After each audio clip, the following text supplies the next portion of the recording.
The next question is interesting, and it comes from somebody who clearly is trying to make some trouble, but I'm going to let him do it.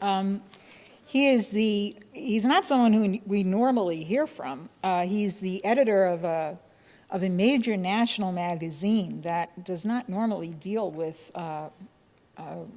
economic issues. But he says, Mr. LaRouche, you may be pleased or displeased to know that you were a hot topic of conversation at a dinner party I attended last night.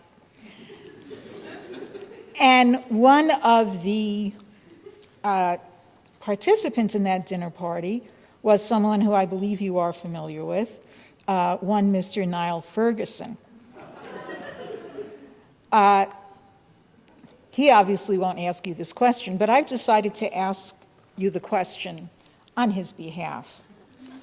And he will know that it was me because I was sitting next to him.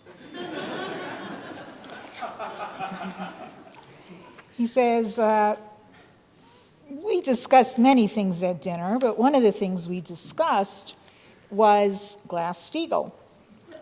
And although you and I do not often agree on many things, we do agree on this.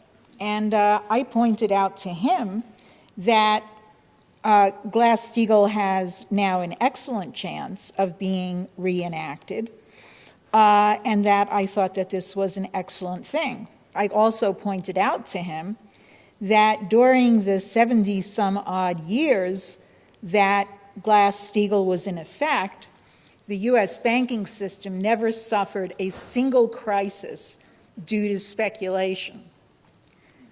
He, in his manner, poo-pooed me and said that I was wrong and that he was quite surprised and found it very strange that I would adopt a position that you had attached yourself to. He said that surely I must know, even if you do not, that the preservation of Glass-Steagall would have done absolutely nothing to alter the behavior of those individuals who were running Bear Stearns, Lehman Brothers, and AIG, that it would have done nothing to prevent the crisis caused by these institutions, and therefore is totally irrelevant. So I'd like your comments. Well, these institutions were parasites which had never existed. They had no useful function whatsoever as far as society is concerned, but rather have negative influence. One could never mourn the departure of any of these institutions on behalf of society. Whether they live or die, one prefers that they would die. Huh?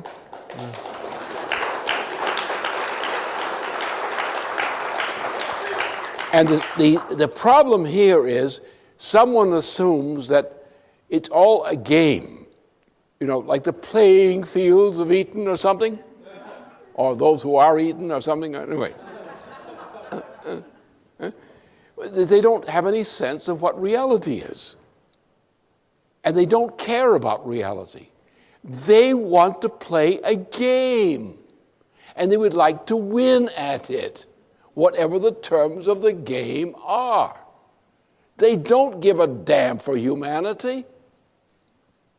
You can't understand them if you don't understand that they don't give a damn about humanity. They want to win their game. It's called the corporate game. They'll often talk about politics and countries as corporations. Well, you have your corporation and we have ours. Isn't it really what's important is which corporation wins? And what tactics cause this corporation to win, even by aid of murder, as opposed to any other procedure. So they're playing a game. You have the epitome of this in a real idiot. And he was a real idiot, John von Neumann, who wrote a book, co-authored, on the theory of games and economics. And the man was really pathological case. What he was is essentially he was an idiot savant. By the way, he was thrown out of the university in Göttingen for both incompetence and also for corruption. Norbert Wiener, his closest relative intellectually at that time, was thrown out of the same Göttingen for incompetence. Both of these creatures, I say creatures advisedly, avoiding other debates that way, by noting they were both products of the education of Bertrand Russell. They're Russell ideologues. They were the most extreme case of absolutely absurd contributions to mathematics and physical science that the planet has known since approximately the beginning of the last century, and still today. Most incompetence today is traced to that. For example, Russia.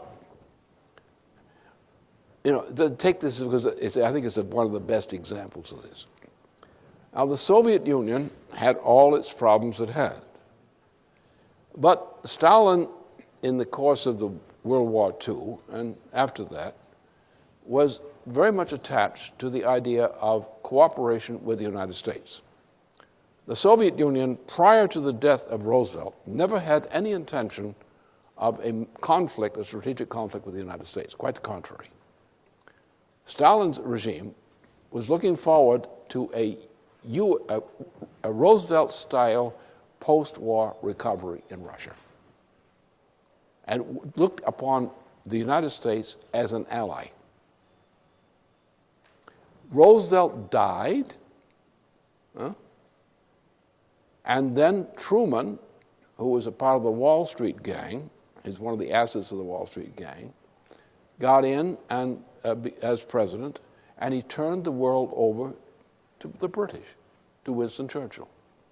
Now, Roosevelt's post-war program had been one of the United Nations program. The United Nations purpose was, by Roosevelt, to free the captive peoples of the world to establish their own independent nation states, and to assist these freed nations with U.S. economic support in development to become fully qualified as independent nation states, to get many of the attributes they lacked to become functioning nation states. Truman changed it directly. At the end of the war, we had the greatest productive power of any nation on this planet. Most of this was locked up in our war industry. We went through severe shortages during the war in order to conduct the war.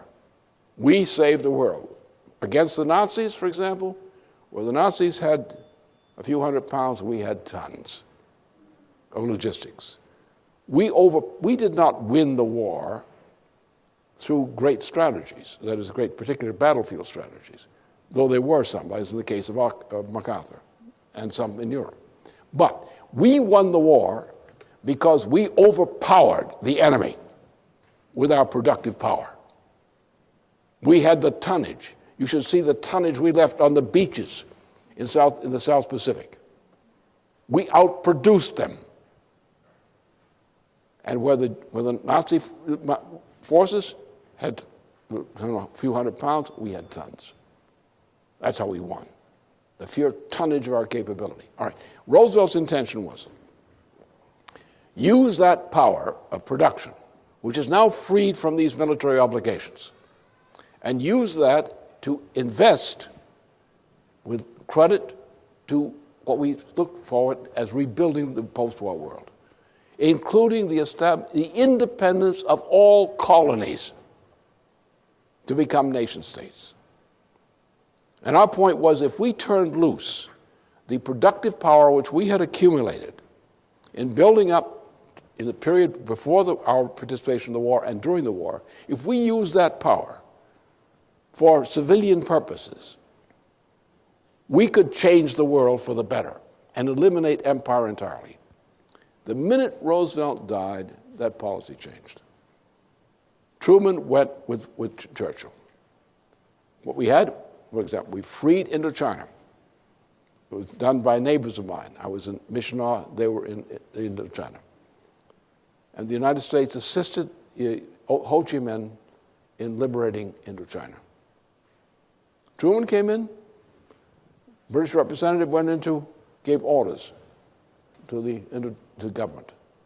Well, you're going to free those Japanese prisoners of war and you're going to give them back their guns, and they're going to reoccupy the country until the French army can reorganize and bring the occupation forces back there.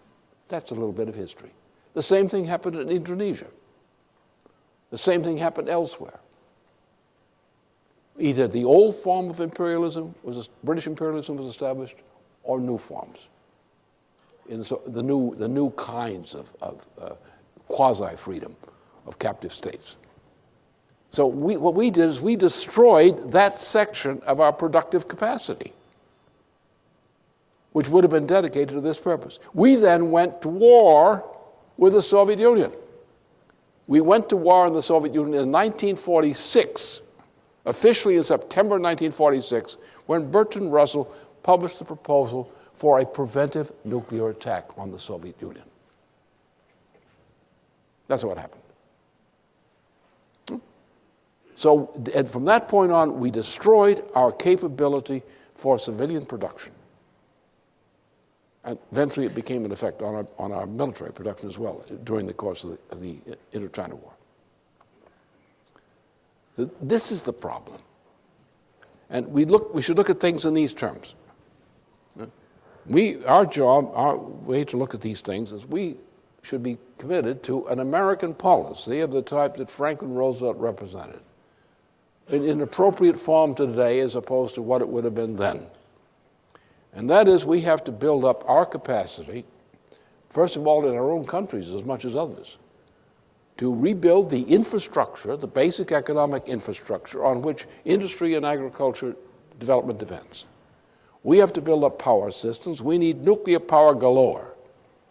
Anybody who's proposing not nuclear power, anyone who's proposing carbon caps, is an enemy of humanity, an enemy of civilization. We have to build up the productive powers of labor. The first place we have to go is infrastructure, public infrastructure in particular.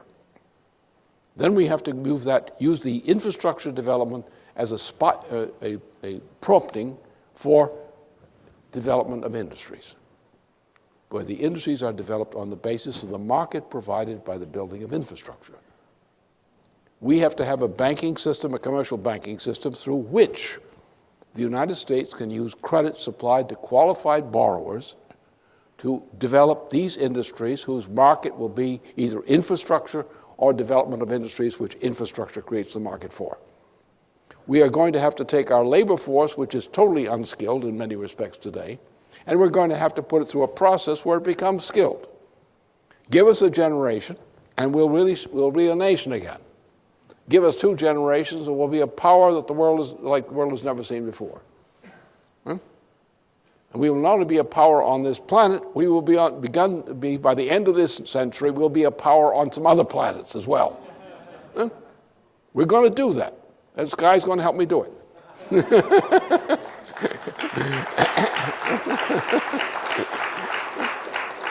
We've got a crew down there, and it's an expandable crew, which is prepared to undertake exactly this operation. So the point is, as I said, referred to the science program earlier, we have to give mankind a perspective. Our approach is not what you make money at, not these things. Our approach is we can now reach the point that we understand what it means to make a commitment to development of our people and our resources, which will enable us to colonize the galaxy. Because in that way we can say we can secure the meaning of your life today in terms of its outcome 1,000 or 1,000,000 years or 1,000,000,000 years ahead. That has to be the moral motivation which guides us in the way we look at these things. Anything that doesn't give us that, there's something wrong with it. Anything that gives us that is good. And that means a lot of science. It means revolutions in science. And I love revolutions in science. They're better than the other kind.